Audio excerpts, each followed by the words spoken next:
SP nak kue urung salah, padahal mesti salah. Rai-rai ini gak mesti salah. Wes gaya perjanjian mbek pangeran Gusti.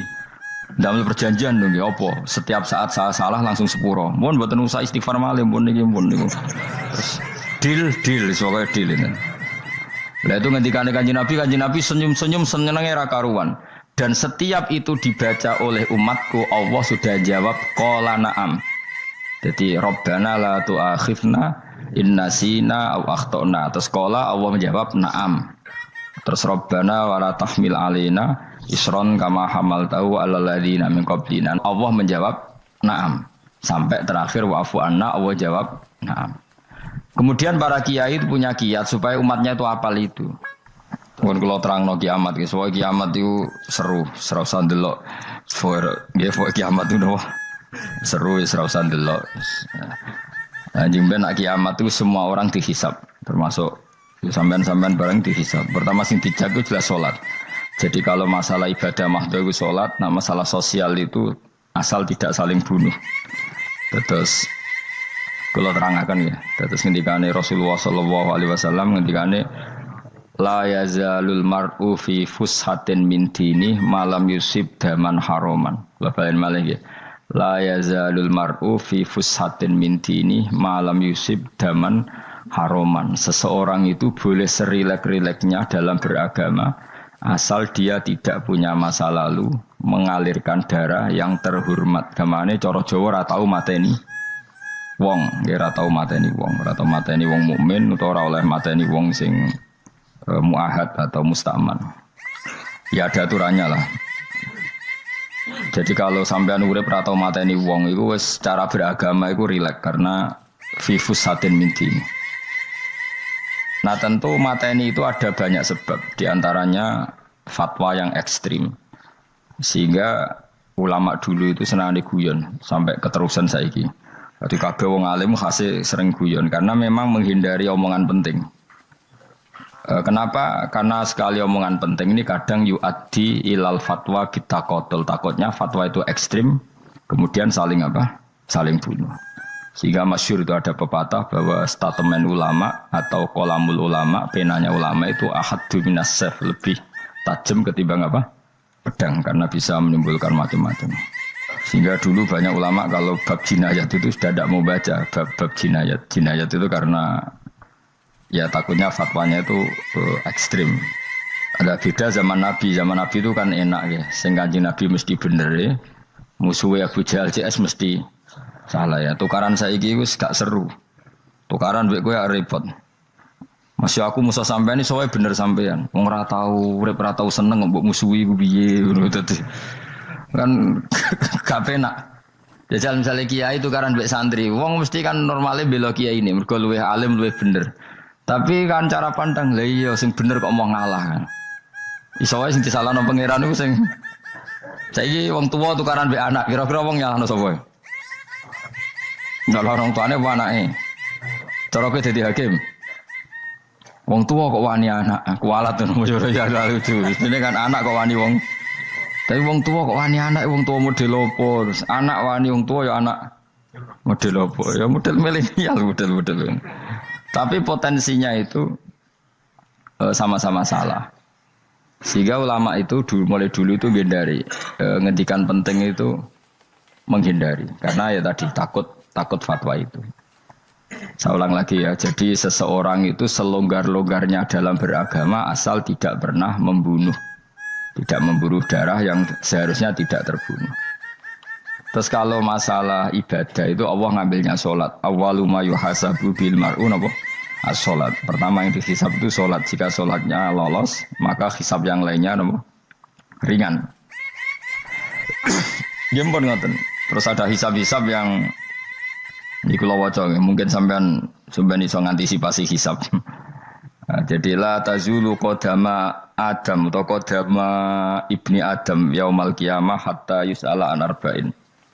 Pertama ditanyakan dari sifat mudanya, dihabiskan untuk apa, umurnya untuk apa, hartanya dari mana, setelah mendapat untuk apa. Terus wa an ilmihi madza amila bihi, terakhir setelah mendapat ilmu itu apa yang dia perbuat. Mulane ada orang tua ilmu itu tidak ditakoki wae pangeran ora ngerti apa takoki. Ilmu bisa nglakoni. Mboten gadah ilmu ya Gusti. Terus serepet ngoten. Dunya mboten gadah dunya. Lha apa ning dunya nggih ngentosi mati. Sing kuwi mun niku aman apa? Sebab itu orang fakir itu masuk surga lebih cepat timbang orang kaya kacek pinten 500 tahun kita kok. Dia apa mboten gadah napa-napa. So ngaji mboten. Jadi gak perlu pertanggungjawaban mereka napa. Kacau kan. Nah, sementing kalau terang ngeten ya. Iki penting rungokno. Mahsyar iku maknane iku nggon giringan. Terus kiai kuno maknane bayangno nggon mahsyar iku maknane tempat dihalonya semua manusia. Terus mauqif itu tempat diberhentikan, napa? Tempat diberhentikan. Terus di situ Anda innahum mas'ulun, mereka semuanya ditanya, dihisab. Di rungokno ya, semuanya dihisab. Terus ngendikane Kanjeng Nabi, hasibu anfusakum qablaan tuhasabu.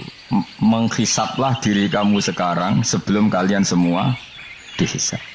Sehingga potensi kita ini umat Islam utamanya yang tahu ngaji ini, sampean semua dihisab ini kemungkinannya kecil.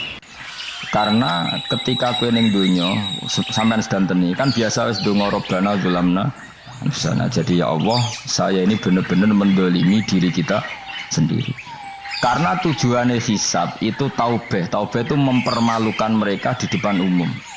Seorang lagi ya. Jadi semua hisab itu taubihan, mempermalukan mereka di depan umum bahwa mereka orang yang buruk.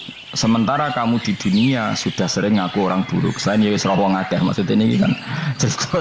Jadi kayak ngakuin apa robbana zalamna anfusana. Sehingga ngendikane Kanjeng Nabi seperti hasibu anfusakum qabla an tuhasabu. Menghisablah diri kamu sendiri sebelum nanti kamu benar-benar dihisab. Sehingga umatnya Rasulullah itu kemungkinan kena hisab itu kecil sekali karena tadi sudah terbiasa menghisab dirinya sendiri. Apalagi kita, kata Rasulullah, saya dikasih hadiah yang para nabi sebelum saya enggak dikasih hadiah itu. Apa itu? 5 hal itu. Di antaranya apa? Kata Rasulullah, wa utitu khawatima suratil Baqarah. Saya dikasih terakhirnya surat Baqarah. Di surat Baqarah itu umatnya Nabi dapat bonus dan ini luar biasa, yaitu ayat Rabbana la tu'akhidna in nasina wa akhtana. Ya Allah, jangan hisab kami, jangan beri sanksi kami, jangan azab kami kalau suatu saat kita lupa atau salah. SK nak kue urung salah, padahal mesti salah. Rai-rai ini gak mesti salah. Wes gaya perjanjian mbek pangeran Gusti. Dalam perjanjian dong, apa? Setiap saat salah langsung sepuro. Mohon buatan usaha istighfar malih, mohon ini, mohon ini. Deal, soalnya deal ini. Lah itu ngendikan Kanjeng Nabi senyum-senyum senengnya ra karuan. Dan setiap itu dibaca oleh umatku, Allah sudah jawab qala na'am. Jadi Rabbana la tu'akhidna in nasina aw akhtana. Terus qala Allah menjawab na'am. Terus Rabbana wa la tahmil alaina isron kama hamaltahu 'alal ladzina min qablina. Allah menjawab na'am. Sampai terakhir wa'fu anna, Allah jawab na'am. Kemudian para kiai punya kiat supaya umatnya itu hafal itu. Terus jadi bahan tahlil itu masalah ya. Faminhum ya faminhum. Sing tahlil ya ora paham, sing kritik ya ora paham. Alhamdulillah itu mesti padha-padha ra kena hisab. Mergo padha-padha ora napa? Paham. Dadi ora ana barokah kaya goblok wis barokah tenan. Mergo sing lakoni ya ora paham, sing kritik ora paham. Jadi kalimat yang di akhir surat Baqarah itu adalah termasuk hadiahnya Rasulullah yang tidak diberikan pada Nabi sebelumnya. Ini gambar ini. Utitu khawatima suratil Baqarah. Saya dikasih akhir surat Baqarah. Gini ku setiap doanya umat Nabi Allah jawab napa? Naam. Jadi ya Allah la tu'akhidna, jangan kasih sanksi kita innasina au akhtana. Allah jawab naam. Itu satu. Terus kedua, umatnya Nabi itu kalau dosa itu tidak perlu prosedurnya harus istighfar. Banyak amalan yang menjadikan diampuni. Misalnya kafaratul majlis itu lafadznya enggak istighfar. Subhanakallahumma bihamdik misalnya. Dan banyak imatatul adza anit thoriq. Misalnya Nabi pernah cerita ada seseorang yang nakal, kemudian gara-gara menyingkirkan duri di jalan yang ganggu orang lewat, kemudian Allah memaafkan. Ada yang dimaafkan karena ngombeni anjing, macam-macam. Kemudian ngombeni santri, macam-macam. Sehingga potensi kita dimaafkan itu tinggi sekali karena ada sekian amal yang itu menjadi sebab ridhanya Allah Taala. Assalamualaikum warahmatullahi wabarakatuh.